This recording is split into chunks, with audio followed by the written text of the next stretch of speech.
Welcome to Album Deep Dive with Jason and Friends. I'm Jason, And I'm Joe, back again. back again. All right, this is number 3 for you, Joe? I think so, yeah. Yes, all right. I'm so glad because I have so much fun with you. Um, all right, so we're going to dive right down to Beatles' Rubber Soul, is a great album. People say that this is the album where the Beatles started to change their sound and I guess go into the direction for Sergeant Pepper. I have to say, I spent a lot of time listening to this. I did not catch that on this album, but what I did catch on this album to me was a love letter to the music that they made. And to me, this was them saying goodbye and giving you the best they could of that sound.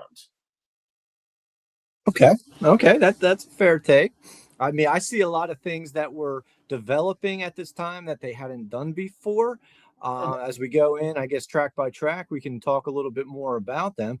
I but I'm going to throw the question at you: which Rubber Soul are we talking about? As there is the two versions, the Capital U.S. version and the Parlophone UK version, which have different track lineups. which is very interesting and something you do not find anymore in modern music, but I think was common back in the 60s with the British bands, right? Well, I know with the Beatles, it had taken place a lot. Uh-huh. Uh, one of the reasons that I understand was in the UK, the way the royalties were paid out, it would be per album, where in the US it would be per track, which would make it financially advantageous to put less tracks on the album. But in addition to being less tracks, there's different tracks, two songs on the US version that are not on the UK version, and four songs on the UK version that were held back to a later album. Mm. All right. Well, so to answer your question, since this is a British band, I think we should definitely really focus on the British version, but we are not going to, close the door on the American version. I think if you want to quickly give us a little depth than you just did about the two American songs. Well, the two tracks and the two big differences on the Capitol is the opening. The opening track on the Capitol US version is a track that was held back from the Help album on the US release. It's an acoustic song, Paul song, I've Just Seen a Face. Mhm. I definitely think that with what was going on in the U.S. with the folk rock thing going on, you had Bob Dylan and the Byrds and all this kind of thing, that maybe the acoustic sound kind of tied in a little better with what was happening. Um, Whereas in the UK version, they open with a hard, rocking, kind of like soul, kind of, you know, drive my car, you know. Mhm. Which I couldn't even imagine. I don't know. Any copy I've ever had always had "Drive My Car" on it, so I couldn't imagine like listening to this album and not hearing that song. You know, that would be Well, in preparation for this, I pulled out the album that I had on my shelf, and I have the US version. And if you can see, compared to the one that I think I don't know what you got. Do you have? yeah, Oh, you got the British album up there. yeah. I got the British one, which There's is more definitely, current. you can see some differences just in the appearance of it. One, mine's all beat up and faded, but just the coloring, like it's more brownish, as the British one has more of an orangey tone to it, a little Mhm. glossier look to it. um so just the appearance of the outside of the album is kind of interesting. And one thing that kind of stands out to me on this album, when Mhm. you look at the title, you see the Rubber Soul in the big letters. What is missing? What stands out to you as not being there? The drugs. Well, maybe they were there, but I don't know.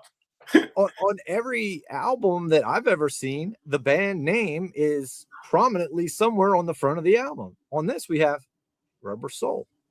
Yeah, there's I no mean, I guess they were getting to the point that they were so big that, okay, we don't have to announce ourselves. You know who we are. yeah, his faces. What's the back like? Is the back the same? I think the photos are the Yeah. same, but the track lineup is obviously different. It's the Wow. U.S. track listing on here. Yeah, my version is like if you went and bought it now, like because I probably got this a couple years ago on vinyl, so it's like more of a if you went to the store now and got it on vinyl, that's the version I would have. Wow, and then the other song was "It's Only Love," which was a Lennon song. Yeah, I believe that was also held back from the help sessions, but was that included? I'm not looking Yeah, at the track listing on the UK, but I think that was included on the UK help album, but not in the US. So yeah, I do. I believe if they buy the Help album now, they're both on there. And again, just another more of a acoustic song. Listen to me, and again, this is crazy because I know this is what the US people grew up on. When I hear the two songs, they don't belong on the album, mm-hmm. in my opinion. Yeah, they could seem out of place, especially if you've been listening to the UK, Yeah, and then you hear this, like, oh, what is that? But a lot of people grew up listening and didn't know the other version, and that's how the track listing feels right to them. it's funny. My uncle, which he was the era of the Beatles, and I remember as a kid when I'd go through his Beatles albums, he would actually write on the back of the album next to the song, "Good, bad, good." I remember going through them with my cousin, going, "Why would he do this to an album? Why would he write on it?" But I Would you agree with his assessments? oh my God, I would love to be able to look at it today because that was like 13. I think back then, if it wasn't a Beatles hit, I probably would have said there was a lot of Beatles songs I didn't like as a kid that I like now as an adult. Especially with this album. Um, this album 10 years ago, I would have said there's like three good songs on it. Listening to it recently, I was like, oh my God, the British one has 14 songs. There's, in my opinion, 13 good songs on it. There was one I did not like, but Wow. Okay. I was blown away just how good it was. And that's where I think I got what I said about it before of it being a farewell because it really looked like they were giving the best they could to every song they were writing back in that time. Like it was almost like a masterpiece in a sense. I did see where it was labeled the drug album because of all the pot, which is now medical marijuana. So what, what was once a drug is now medicine. Yeah. Yeah. Yeah. Oh God. All righty. So let's take this down for a second. Let's go to you and I. All right, and we'll look on there and start from the beginning here. Um, Recorded October November between October and November 1965, which is insane. An album like this took 2 months to record. When you recorded your first album, how long did you take? I couldn't even tell you. We had to do it quickly for money's sake. So, So what's the longest you took on an album?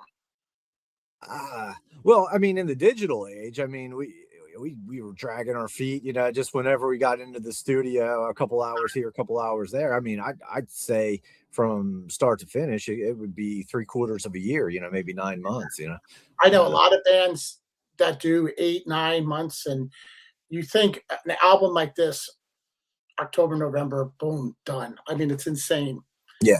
Yeah. Recorded at EMI Studios. George Martin, which was the big producer at the time, especially for the Beatles. But it was also considered the first album where they took a little control, which is nice and maybe where the sound started to change. What is the sound to you? Like I know what I said. What was it? What is it for you? Uh, well, I mean, it was definitely was an evolve to me. It was an evolving period for the Beatles, Uh-huh. um, both in subject matter, experimenting with different instruments that they might not have used before. Just it was new sounds, new techniques. It definitely, for me, I do feel the change when I listen to this album. That this is it's not just a collection of songs that were singles thrown onto an album with some filler tracks. It was an effort to create a cohesive beginning to end uh collection of songs that were made to be an album, I think, more so than anything before this time. Huh. All right. Um, Tight deadline.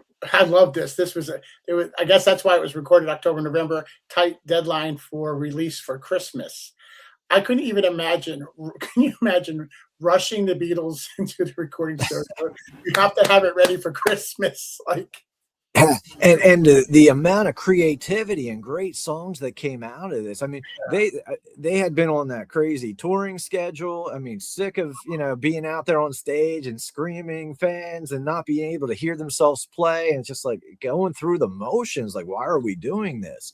uh-huh. And I think it was kind of like a breath of fresh air for them to get out of that environment, to get into a studio together, to be able to hear and experiment with new sounds and new ideas. So I think probably that short amount of time might have been like that motivator to, like, hey, this is our chance to do what we've been wanting to do, and maybe kind of like push that creativity because of having a deadline. Yeah, yeah. Yeah, because it's just phenomenal pop writing all over that song, an album, all over it. Um, let's see, ran out of songs at one point during the recording. I, it's kind of crazy with three very good songwriters that could happen, but I guess when you're pumping out albums like they were doing in the very beginning and touring, like how much time do you have to write? Yeah. Um, Sessions were going to 3 a.m. Not too surprised on that one. That usually seems to be the rock and roll lifestyle. Creative tension starting, um, which we all know that's what dragged them on to change. Uh, I see here in the notes pod album, like I had saw. Um, pressure equal creativity equaled breakthrough. I would say this definitely made them a different band, and like in a different band in the world too. Okay, so and then touring. This was the time when they came to Shea Stadium for that famous 1965 um, concert that you and I missed. uh yeah, yeah, I don't know if you ever watch it. You see the security guards like just carrying these like crazed fans out. Like, oh, here's another. It reminded me of the end of Night of the Living Dead. Here's another one for the pile. Like, Yes, these yeah, girls out like all in hysterics and all. uh, I've seen videos of it. Did you ever know anybody that went? my brother-in-law, my sister's husband, my sister Laurel's husband, he Wow, said he was there at Shea Stadium. Yeah. Yeah. that had to be so cool. I don't know. I mean, I could have had my aunt and uncle could have went. I don't know. I would have to ask, but wow, that would have been so cool. I couldn't even imagine that. My Japanese teacher's father worked security at the Budokan in Japan. Wow. So he was at that concert too, which was the following year. But yeah, Yeah. when Yeah. they're really showing signs of being tired, and the songs are just like they're just like they look so worn out at that point. Now you brought that up, and I know it's a different band and a different album, but I recently had just found out Cheap Trick live at the Budokan is not really. It's they're actually playing somewhere else the Budokan didn't come out as well, so they just used another show and put Budokan on the title. Just for marketing purposes, it sounds better. Yeah, I was like, wow. And I mean, I've been listening to that album since the early '80s, and I'm going, what? Find it out now. Yeah. That sounds Live at Bob's Grill. Like, yeah. The Budokan, yeah, we'll use that instead. that was crazy. So yeah, Shea Stadium. I guess this was the album. This was right. This is the album. They never toured after this album, right? No, they did. They did continue to do into '66. I know the San Francisco concert I've seen, and the Budokan was in '66 at some point. So there was, live performance after this album, but this was the beginning of, hey, look, this stuff is really hard to replicate on stage. I mean, you got sitars, you got overdubs, you got all kinds of different things, multiple tracks that you can't just do with four people live, So the songs were becoming more and more complex and making it harder and harder to replicate those sounds in a live setting. I do see here it says final UK tour date was December 1965. So they did end it in the UK in '65. I guess other than that famous roof concert for Yeah. A few years later. yeah.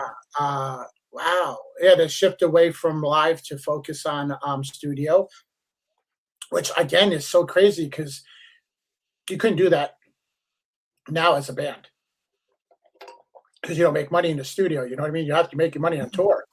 Unless you're Swift, I guess. Unless you're the Beatles. I think I know they met Dylan in this time period. They met Elvis. Yeah, during their U.S. time. Yeah, met Elvis Presley around this time. Some of their, Yeah. And it's kind of neat how the Beatles had such an influence on all these other bands, and particularly maybe I think of like the Byrds and some of these like folk rock bands, and it would take some influences from the Beatles, and then they would kind of put it through their own kind of style and spit it back out as like this whole new thing. A lot of the Japanese bands, they called them group sounds. They wanted to be the Beatles and the Monkees, and they filtered it through like the Asian kind of mindset, and it comes out like this new product. It was inspired by, it was supposed to try to be like the Beatles, but once you put it through that filter and it comes back out, it's like, wow, it's got like a new layer to it. And I think the Beatles were also being influenced by some of the acts that they had already influenced, and that was coming back at them, and that was influencing them. Yeah, I know there's a whole big thing with the Beach Boys and them influencing each other on each other's album. Like, the Beatles trying to be in competition with the Beach Boys, which I would have never thought that because to me their musics were so different. But like, the Beatles had such a respect for the Beach Boys, and then, especially Brian Wilson as the writer and composer, and he had such a respect for the Beatles. I think it was that's so awesome. So, like unlike a lot of bands today, the performers are actually on the album. John, Paul McCartney, George Harrison, and Ringo Starr. Lennon, McCartney again as mostly the predominant songwriters.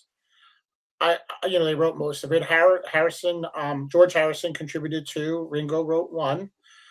I think it's really with the Beatles, it blows my mind is how Lennon and McCartney just gave each other like co-writing on almost every song.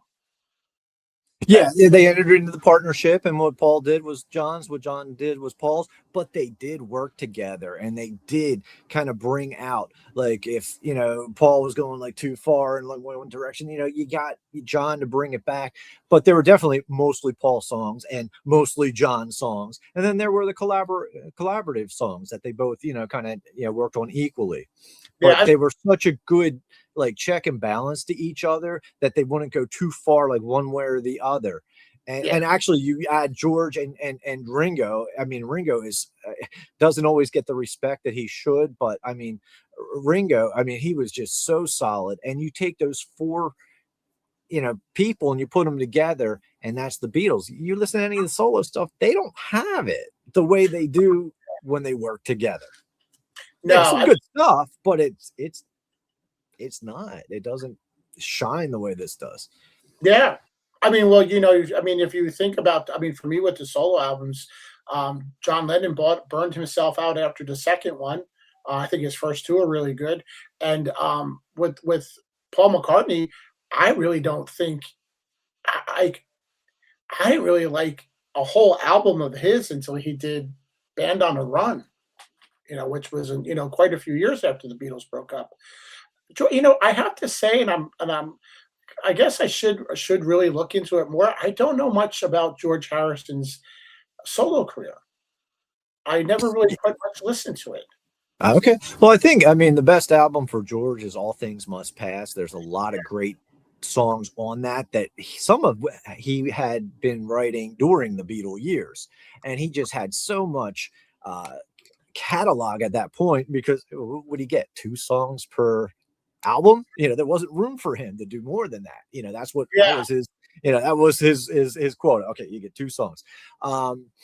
So he had such a catalog by that point. So when the All Things Must Pass album came out, he had a lot of good material. It's a 2 record album, 4 sides. So there's a lot of material in that. I would say that is his best work, in my opinion. But I mean, he would have like shining moments, I think, throughout the career, but never an album like the All Things Must yeah, Pass.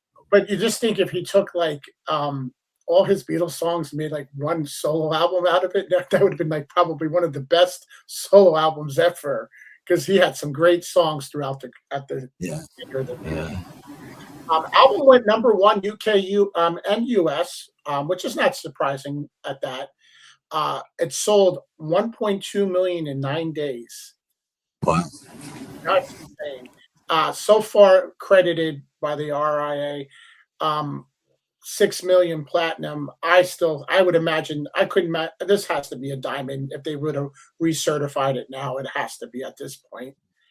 Like I said, inspired by the Beach Boys, Stones, Dylan.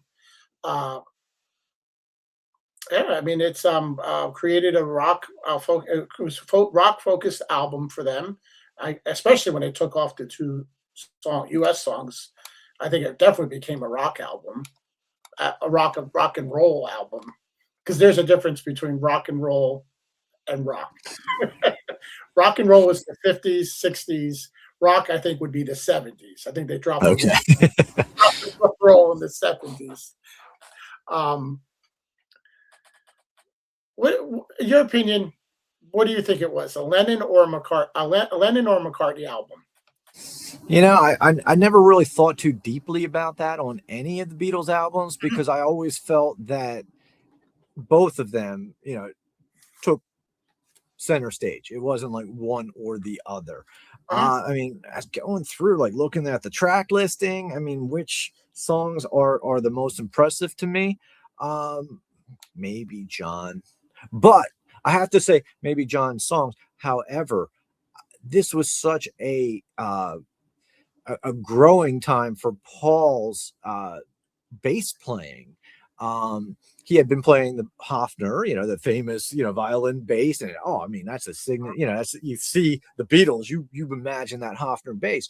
But this was the first album he started playing more with a Rickenbacker bass, and his bass lines became even more melodic than before. It had kind of like a punchier sound to it. I love the thud of the of the Hofner, but especially on this album, I mean, you look at tracks like Drive My Car, and just that melodic type, Nowhere Man, that the melodic, like walking kind of thing that he was doing. I think his bass playing really evolved and took off to even another level, as great as he was before this. Now, we'll jump ahead to, we'll go for favorite songs. Before we get into tracks, we'll just go into, because it's an older album. We all know, a lot of people know this album. If you could pick a favorite song off the UK version, what would you pick? Yeah, one of my all-time favorite Beatles tracks of their entire career is "Nowhere Man." Nowhere Man. Yeah, Wow. yeah. I mean, I just think the subject matter. In fact, it's as to my knowledge, it's the first Beatles song that doesn't deal with boy, girl, man, woman relationship. Hmm. So it definitely departs and it's onto this other type, theme that they hadn't really explored before. And I think it's very introspective. I think it's a feeling that a lot of us have, and then just the sound, it comes in with the vocal, and then when the music kicks in, it's just like, oh, and the beautiful harmonies, and the great guitar work. It's just, to me, it's a very special track.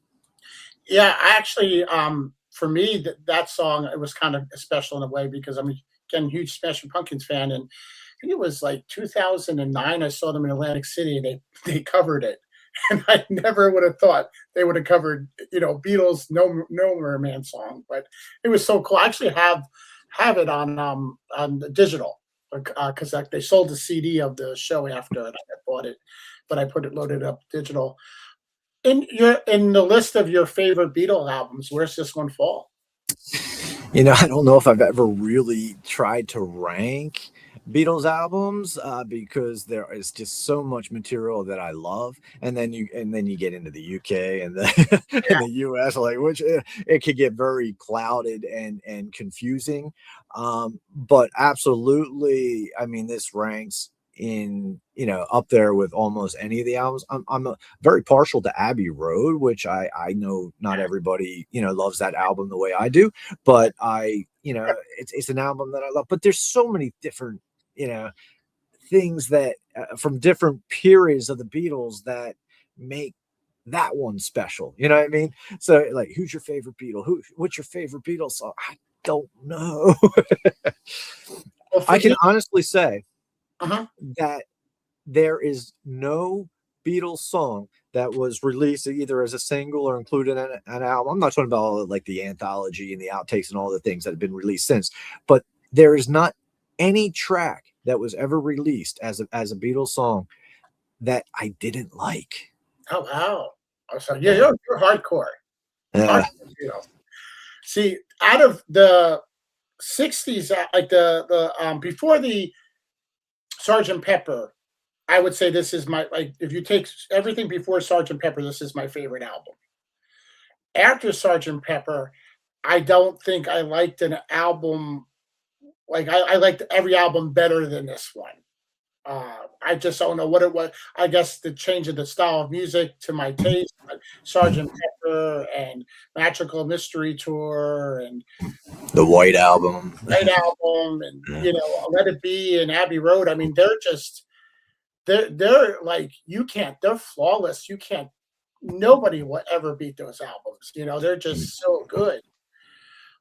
Favorite Beatle though, that's easy for me. I am such a John Lennon person, and I guess it's that messed up childhood and reckless, bad guy, bad boy. I don't know. I'm a bad guy lover, so even when we did wrestling, if it was a bad guy, I was like, yes, good guys, no. But I almost feel like a parent when somebody says, "Well, who's your favorite child?" Well, yeah, my oldest is my favorite because, and my middle child's my favorite because, and my youngest is my favorite because, and that's how I feel like with each Beatle. They're each my uh-huh, favorite because, but for some reason, ever since I was a child, anytime I dreamed about the Beatles, I was a member of the Beatles. I was always George Harrison. I would dream in black and white, and I'd be on tour with the Beatles. I'd be playing, and I was George. I must have had that dream dozens of times. wow, yeah. I mean, George doesn't. It's always Paul, John, Paul. George definitely doesn't get the credit. Now, where do you sit with Ringo as a drummer? I think he's phenomenal. I don't think he gets enough credit. I, Mhm, I think for years I didn't give him enough credit because, oh, he's just the drummer. But now, as I listen to some of the things that he's doing, and I mean, one, he was solid, but he was complex, but he didn't overplay. So I think sometimes he wasn't noticed because it wasn't just throwing fills in everywhere and filling up crap. What he did was effective, and it was selectively effective. I think a lot like Paul. Like Paul is a very busy player for a bass player, but even Paul, as busy as he was, with a lot of the melodic and harmonic on the third and the fifths, as opposed to just he didn't like puke all over a track or Yeah. overplay the track. You know what I mean? He had his spots and he knew where the fills would be, effective. And I think, Ringo really knew how to accent a track instead of like overplay it. I have to say, for me, I give him more credit for the work that he did on John's solo albums as a drummer than the Okay. Beatles. Okay. He got to shine more. I think he got out because George Harrison, John Lennon, Paul McCartney. I think he was outshined too much in the Beatles' music in the mix. Definitely, but those shined massively. I think on his solo albums. So let's get back here. Let's bring this back to the thing. Let's deep dive now into the songs. Drive My Car. I love the tempo, the beat. Um, Brilliant pop song. Yeah, I mean, just like with the opening riff, you got the guitar and the bass kind of like locked in, doing that, kind of that thematic throughout the whole boom, boom, boom, boom, boom, boom, boom. The story again is now not just your typical like, oh, okay, I'm in love kind of, boy meets girl. It's like, more of a storyteller. I asked my girl what she wanted to be. She wants to be famous, and you know, you can drive my car. You can be my chauffeur. Yeah, I mean, you know, very simple lyrics, but like you said, tells a good story. And I think definitely. I'm so glad it got put on the album, and it's also available now on, even though it was just for the UK, because that would have been a shame. That would have been a big miss if America didn't get this at one point. Yeah, I mean, I think this is an example of the advancement in Paul's style here, so with the Norwegian Rickenbacker Wood. as opposed to the Hofner. Mm. Norwegian Wood. The bird has flown. I'm definitely going to go out and say that this is 100% my favorite song off the album. I can understand why. Hmm. I This is where I think the sound changed a little bit. I absolutely love this song, and this was a song like I was telling you earlier, um, that when I was a young kid, I didn't give the Beatles a lot. Like if it wasn't a radio hit, I didn't give it much attention. And I was actually at Alanis Morissette concert when I think it was shortly like maybe her second album, and she was redoing the song live. And I said to a friend of mine, I said, "Who sings this? I know this isn't her song." And they're like, "This is the Beatles song." And I went back and listened to it when I got home back then and was like, "Oh my God, like how did I not appreciate this, before?" And Hmm. this, but by far, I think it has that very simple John Lennon, but very strong like lyrics. Like he can write simple lyrics, but have such a strong feeling to them. Yeah, yeah. Yeah, I mean, lyrically, I mean, the story that's being told is almost like comedic. He ends up by himself at the end, and um, I had heard, and I can't remember where I heard that this was based on an affair that he had at the time that he didn't want his wife Cynthia to find out about. So, what better way to keep it a secret than to put it on a Beatles album? Like, huh? You could go. That was Paul's song. Yeah, yeah, yeah, I just yeah. sung it. That was it. Yeah. Yeah, because I Yeah, guess but the sitar, I mean, whoever used an instrument like a sitar on a Mhm. rock album before? I mean, this was, where they're going into this territory that really hadn't been explored by anybody before. Yeah, this definitely. I think this deserves some radio airplay nowadays.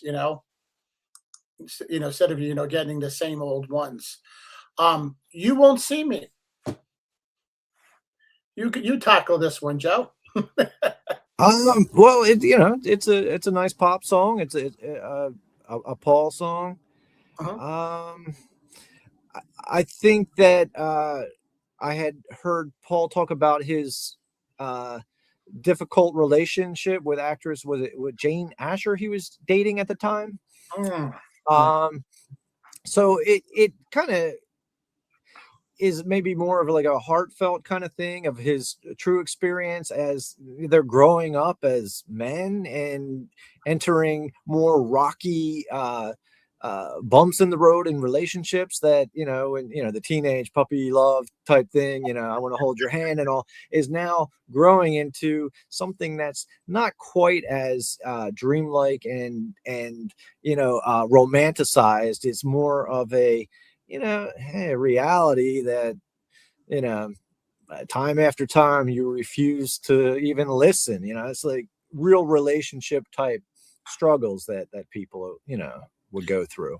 Yeah, I mean, I just look at this as a very simple pop song on the album. It's definitely not a bad song by any means. Great song, but not.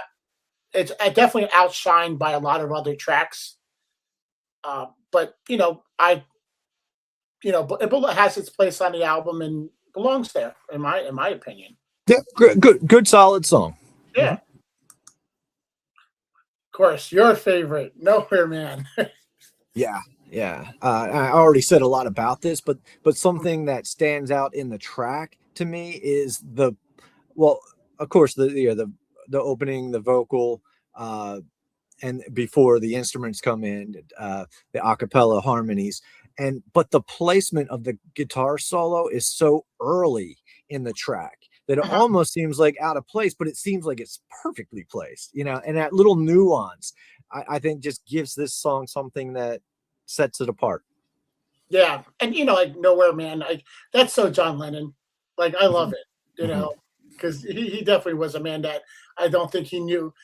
I think Nowhere was for him. Yeah, and it shows his vulnerability, and I think it's something that most people have gone through those types of feelings, Uh-huh. and it's told in the third person. He's not saying I'm a real nowhere, he's a real nowhere man. Yeah.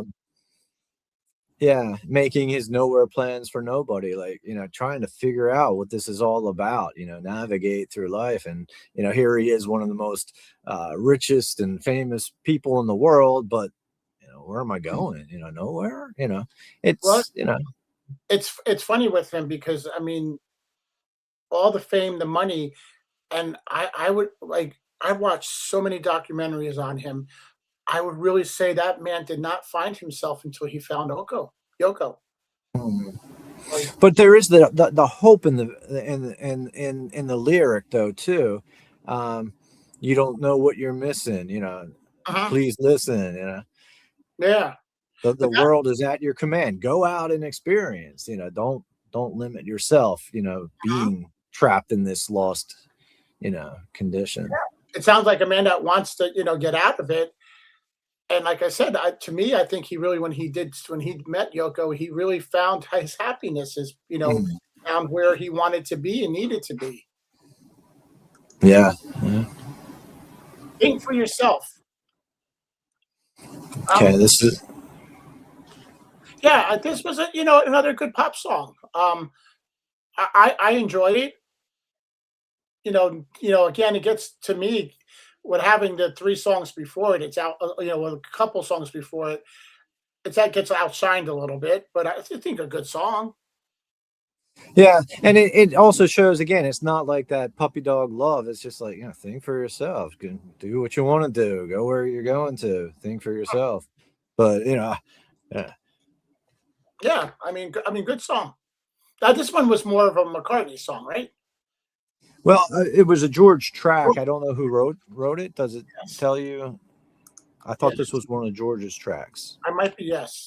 God. Well, let me look on the back of the album. It has the, Yeah, yes, no, this is actually a George Harrison yeah, song. My yeah, fault. yeah. And the bass that Paul's playing, using that like the fuzz tone and the Rickenbacker, it gives it kind of a distinctive sound. So again, sound experimentation, trying different things that maybe they hadn't done before. I think that's pretty cool. Kind of a Yeah, highlight of this song. yeah, yeah. I think it's always good to hear from George. 2 tracks only. The word, God, to me, this is such this almost like is like, hey, let's try R&B a little bit. Yeah, you got that going on, a little Motown thing. You got a message that it really became like the summer of love, which was yet to come. I mean, this might have been the beginning of the psychedelic. Have you heard the word is love? Yeah, yeah. This is catchy. Catchy, a fun song. It goes real quick when you listen to it. Not complicated. Again, I think like very soulful R&B type music. I don't think anything complex in this song, but what a great pop song. Yeah, and there is a distinctive difference on the tracks, the U.S. Capitol release and the British release. On the U.S. release, you have the double track vocal of John. Basically, he records one track, then he records a second track. You put it together; it's a more layered kind of sound. What in the Parlophone on the UK release, it's not the double tracked vocal, which I think gives it more of that rawness, rock and roll kind of feel. Uh-huh. I tend to like the UK, and I'm a fan of the double track vocals. A lot of times, I like that full sound if it's Me too. done well. Um, I don't know if you know the Velvet Underground and Nico, that she had a lot of double track vocals where her vocal like they didn't match, like she would hold a word out longer and it was a little bit sloppy, but you know what, even that had a cool sound to it, because it gives Yes. it a distinct character. But like the double tracking is good, and I can be a fan of that, but for some reason the UK, it sounds a little better to me. Well, I always appreciate very well produced albums, but then I also really feel strongly about sloppy produced. In the '90s, a lot of them were done. That Steve Albani was a big producer in the '90s who really stripped the bands down to nothing, and Mhm. made them play raw and recorded it. And I like when they can get that way, and so I like both. Yeah. Oh, we had done the show about the Ramones' first album, and the Ramones is a great, Mhm, example of that stripped down, straightforward rock and roll. This is it. And then you put something like Green Day, which might have been like highly influenced by a Ramones. It's so glossy. It's still like got that kind of sound to it, but it's so glossy. It's yeah. so, you know, perfect, almost too perfect, you know. Yeah, they get nailed for that as, like, not really a punk band because it's so overproduced, but, Mhm. you know, Mhm. some of the best albums are overproduced and some of the Yeah. best ones are underproduced. It's apples, it's oranges, it's preference, Yeah. Okay. I don't hate this song. I like this song, but I just find this song so, like, I don't know, like, it's a good song, it's a pop song, but it's just kinda corny. Yeah, I have to say, if there was one track that I used to just have to eliminate one track, Joe, which one would it be? It might be this one for me too. It was a very covered song. A lot of different acts recorded this song, so I'm sure it was very lucrative for Mhm. the Lennon McCartney partnership as songwriters. But yeah, I mean, it's not a bad song. It's nice, it's catchy, it has a lot of nice things going on in the mix. I believe this is still one of his Hofner songs. I believe they started recording during the help sessions. Mm. I don't believe he's playing the Rickenbacker on this one. See, this one, I totally feel that this one belonged like an album before. It would have been like fitting so well. And I think it was they were working on it at that time. I think this was one of the holdovers that made it, but on both albums, it made it to the UK track and listing, and also the US. Yeah. Yeah. But I can only imagine in 1965, any teenage girl that bought this and heard that was named Michelle and heard this. They singing about me. Over and over and over and over. I had a friend, I still have a friend named Michelle, and I remember her brother used to tease her and say, Michelle, my belle. Yeah. What goes on? And this one is Ringo. Yeah, this is the first track on side two. You flip over the album if you're, the way that people were listening to it at that time, and there was that break. It was like the fresh start, the new, the second half.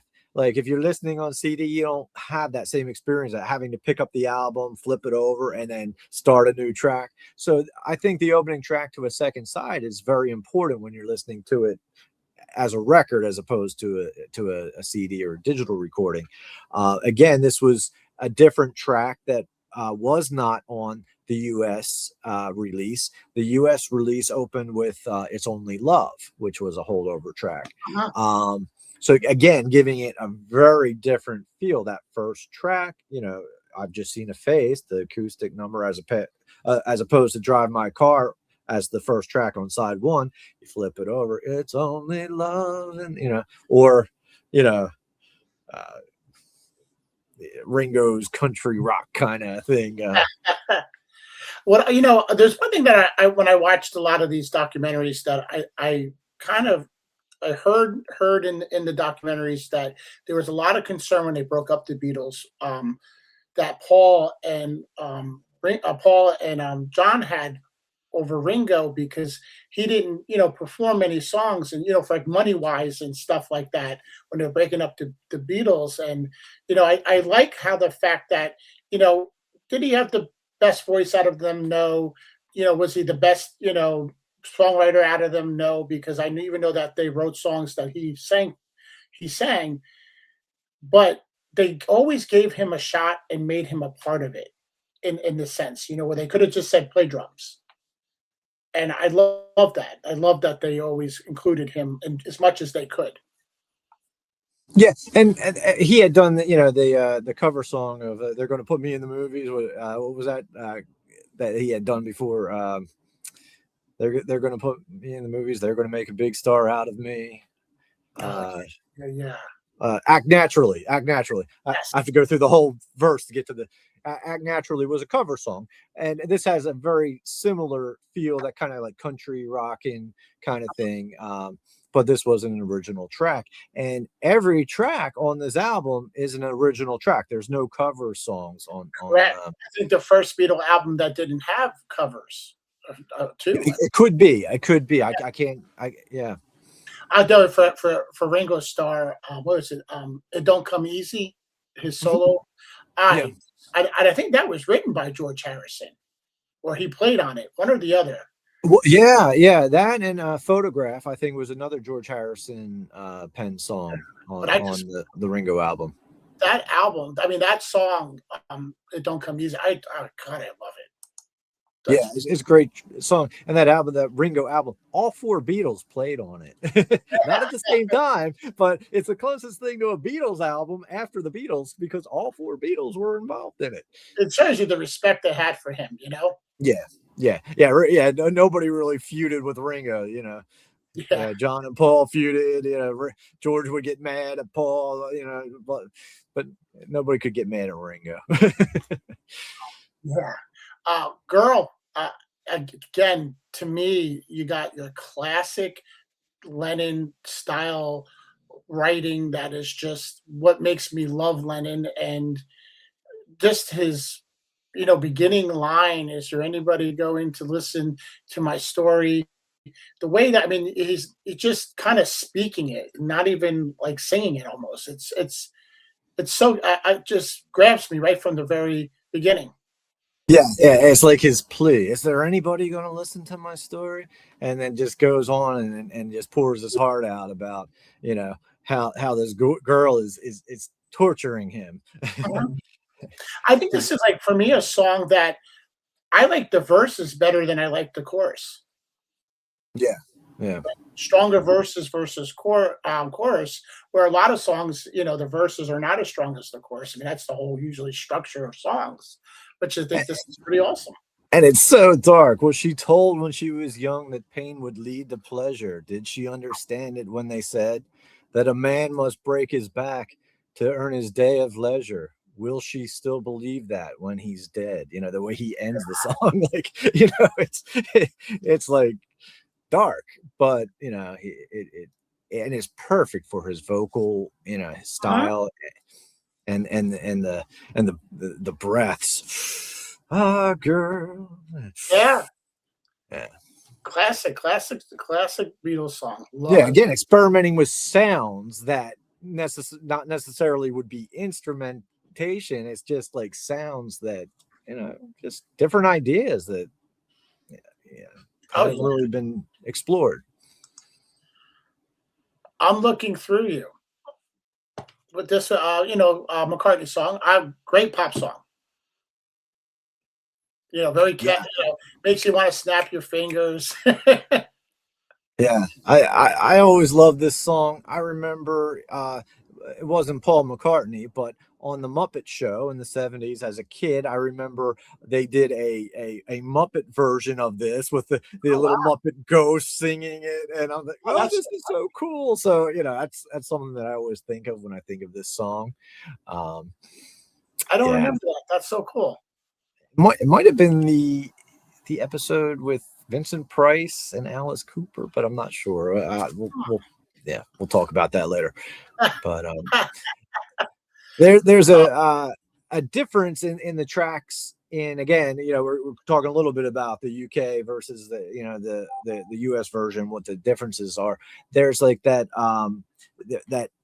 false start at the beginning on the I believe it's on the US album. Is it on the British album? I don't think so. I think it just goes into the track. this one, I think so. Well, this one's on both. Yeah, but the at the beginning of the song, there's like the false start before they Oh, go into the song, and I believe it's on the U.S. version, not the British version. And I feel like I want to hear it if it's not there on whatever version it's not. I feel like, oh, where's the false start? I have to, because like when we practice, I really just concentrated on the UK version. I'm gonna really have to sit down and like really listen. It's almost like with the Beatles, Let It Be, Naked versus the original. You know, Yeah, you, yeah. you, they're like, you're gonna have to play them side by side now, definitely. All right, now I think most listeners are going to probably say, "This is my favorite song." This is one of the best Beatles songs out there. Very touching, heartful. Just every time I hear this song, I go into a trance. It just, I was to me, it was written to make you, think about your life. Um, love this song. Uh, I couldn't even imagine the Beatles without this song. Mhm, mhm. Yeah, it's very sentimental, looking back, places I remember.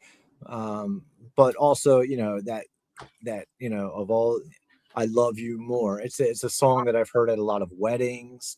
Um, Covered so many times. yeah, yeah, yeah, I even had a yeah. And it, it almost seems more like a Paul style of song, because it's just so, not, I want to say sappy, but so, it really lays it on thick. And that was more of a Paul kind of thing, where John was a more cynical kind of, you know um but yeah, it's a track that a lot of people really like, and yeah, I I mean, I like it. one of the most famous Beatles songs. Um, Definitely prior to prior to Sergeant Pepper, I would say this is one of the biggest hit they had. Well, maybe, Was it such a hit at the time, or is it one that was kind of like used in like yeah, movies and weddings and things of looking back? I mean, I don't know. I don't know yeah. where it placed at the time. Yeah. I mean, you know what? That's true. I mean, I'm sure they. I mean, I know they charted well with their first albums, but this, I don't know. This song is just very, very special song, and so glad they wrote that song. Wait, again, for me, another, not a, not one of the, dominating songs. A song that John and Paul sing together, which is nice. I like when they do that.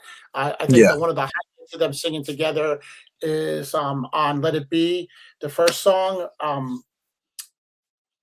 How is it? Oh my God, why am I drawing a blank? But you and I have memories. Two of us. Two of us, yeah, two of us. Yeah. I mean, I love when they sing together. Yeah. Yeah. Anything on this song you want to add? I'm running out of things to say at this point, but no, I mean, like I think you said it. Them both having their parts. Yeah, yeah, it's cool. Um, if I need someone to love, this one is I think another. this, yeah, maybe one of George's strongest tracks with the Beatles. Uh, I mean, I love the guitar part and just the lyrics of it and uh, the harmonies that it ends on. Uh-huh. Um, the three-part harmonies. It's just a cool song all the way through. Yeah, I mean, it's a good song. Great contribution by George. I though, and I could this could be like really messed up thinking, but I wonder if they would like because they said they ran out of songs at one period. Like if they didn't run out of songs, would this song have survived and been put on the album? And that's because I don't think it's compared to a lot of the other songs, it's definitely not a strong song. So sometimes I wonder, did we want to give George two songs, or was this just we ran out of songs and George brought this? Yeah, I don't know, but I mean, this song to me it does. Uh, I feel that it is a strong song. Mhm. I like the cynicism of it. If I needed someone, well, you might be it. Had you come another day, it Uh-huh. wouldn't be like this. But it's like the refusal instead of like, oh, I love you, I love you, I love you. I want to hold your hand. It's like, yeah, if I needed someone, but I don't. So I mean, is it funny or is it just cynical or is it you know like just them blowing off some steam and venting? Because I mean they've been like out on tour and almost prisoners of their fame, and Uh-huh. everybody trying to get a piece of them, but go away. Yeah. Uh, so we're at the UK version ends with "Run for Your Life." Again, a song written by Lennon McCartney, primarily John's song, sung by John. This song falls into what I was saying earlier in our show, where it fell through the cracks for me early in life. And I'm going to say it even fell in the cracks with me in my most of my adult life, because it wasn't until last week when I started listening to this album that I not realized what a great song this is. No, And man, yeah, that's all. you know, and like the lyrics to the time of when it was written, like it was insane for me. Yeah, domestic violence and murder. Like, what, you're not going to write, I want to hold your hand. What can be more opposite than that? Uh-huh. Run I for your life. I'd rather see you dead, little girl.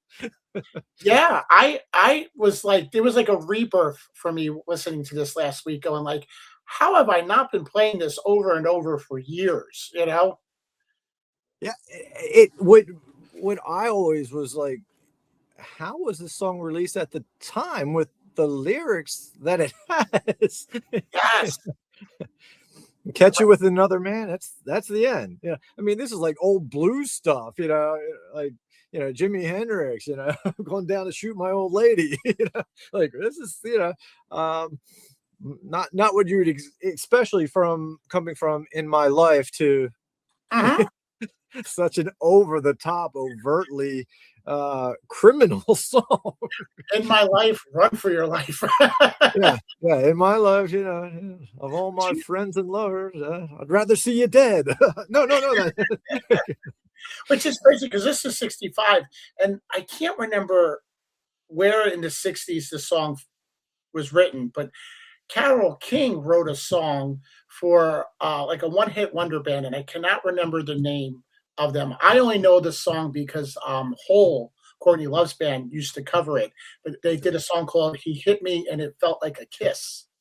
I don't know if you ever heard that. It was a very somewhat popular song in the 60s, but again, in the same sentence, like "Run for Your Life," murder song, and then "He Hit Me and It Felt Like a Kiss." Like there was those types of songs there Mm, mm, in the mm. 60s, which you wouldn't in the mid 60s, which I would have never really thought that would be there. And I love Yeah. Yeah, there's contrast from In My Life to Run for Your Life, but like the dichotomy of the happy, you think it's like, oh yeah, this is a happy tune, it's upbeat, it's bubbly, and it's like, I'd rather see you yeah. Now I remember reading somewhere that line had come from an Elvis song, and I didn't research or write anything down. Maybe I can look it up as we're talking, but yeah. that he extracted that line. I'd rather see you dead, little girl, than to be with another man. So Yeah, I don't know if I can. look that up.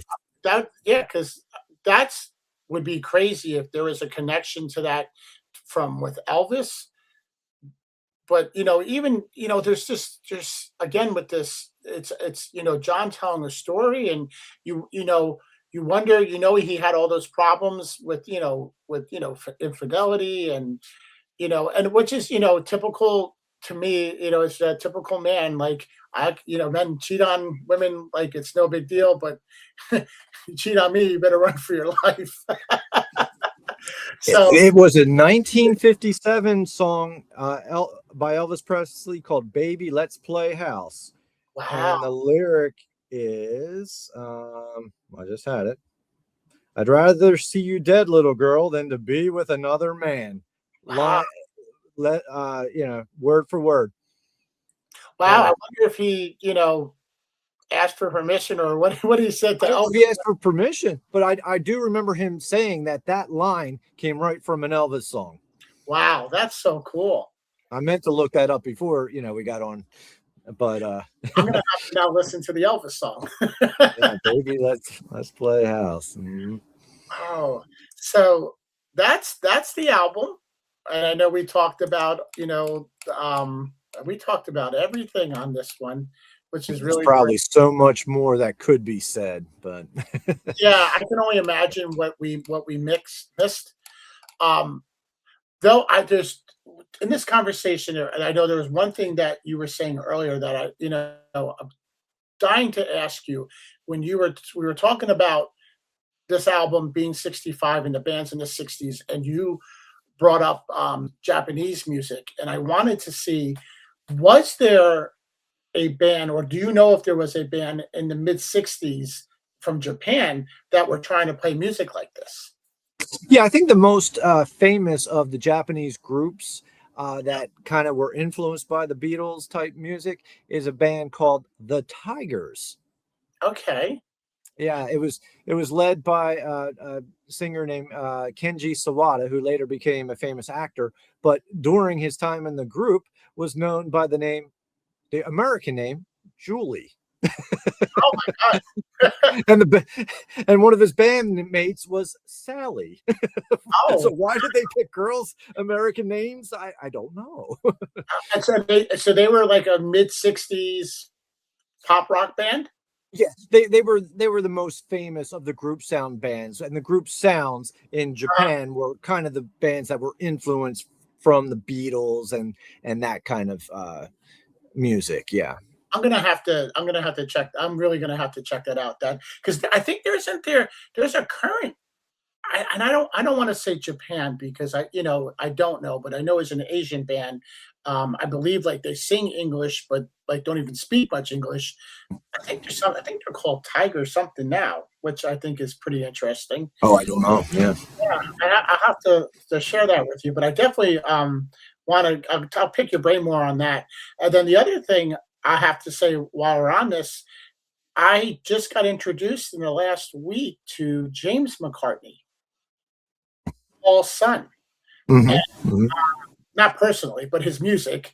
Right. and, and I have to say, I listened to a lot of that last week. Um, I like it. I like his voice. I like his style. It was, he don't write the pop songs like his dad does, but also found very interesting. He's done a couple songs with Sean Lennon. Oh, cool, Yeah, cool. and Yeah, I haven't explored it, but yeah, it's something I would like to check out. I think I think I want to say I don't know if all four of them did it, the four kids, but I think he has a song where like Sean and maybe George Harrison's son or it was Ringo's son is on it too. Hmm, hmm. But it was really good. Cool, cool. Worth, worth to listen to. Well, Joe, I think this is another episode in wraps. Thank you so much. I absolutely loved this one. This was so good. Yeah, Thank yeah, a lot more listening to be done too. I got to go back and compare the albums. Look up that Elvis song, "Baby Let's Play House." I'm Yeah. gonna be For the, listening into the night. for the listeners, this was Joe's pick. I think it was an awesome pick, and I think you guys should really, if you don't know the album, definitely go and listen to it. If you know the album, you should listen to it anyway because it's that awesome. Um, as always, I want to say thank you for listening. Please like, subscribe, give some feedback. Please let us know if there's an album. I know, also request Joe to come back so Joe keeps on coming back because I like doing this for Joe. All right. Have a good night, everyone. Thank you, Joe. Thank you.